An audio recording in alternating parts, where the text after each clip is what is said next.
things that that's been rolling around my head relative to this COVID and thinking about churches is the staff and their reaction to it. I mean, I know we talked a little bit about your reaction to communicating with folks online, how that's different.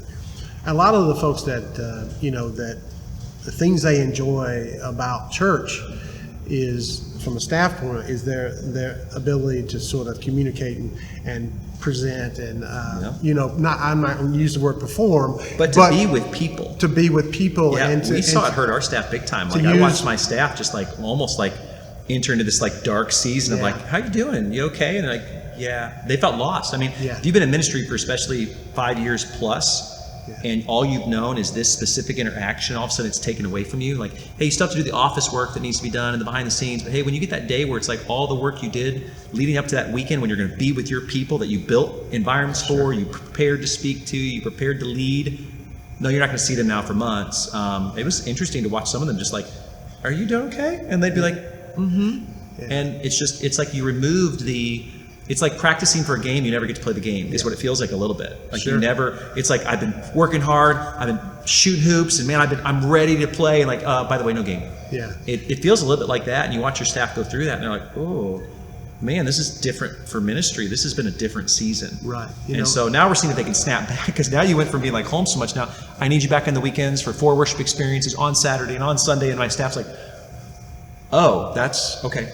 Yeah, we can do this. And you can see them now, they're on the other side. They feel a little frazzled because they've been in a season where they didn't do it, to now they have to be all in. Yeah, well, so that's very interesting. I know the same.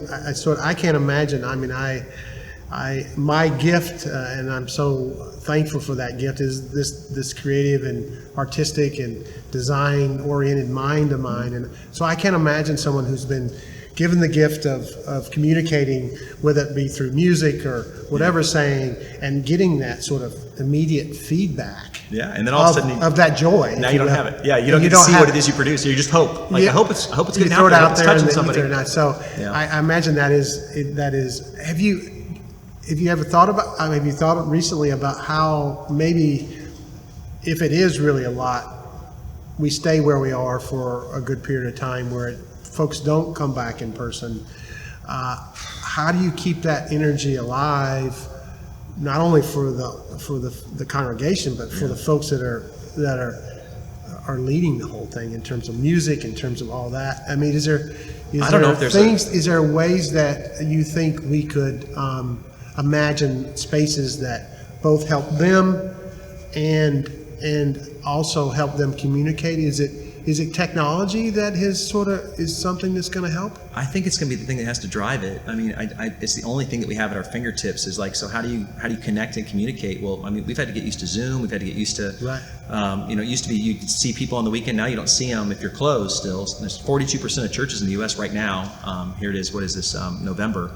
Sure. And here in November, there's still 42% of churches in the U.S. have not opened back up. 53 or 54 have, and then the other percentage have opened up 50 some odd percent have opened up with some restrictions.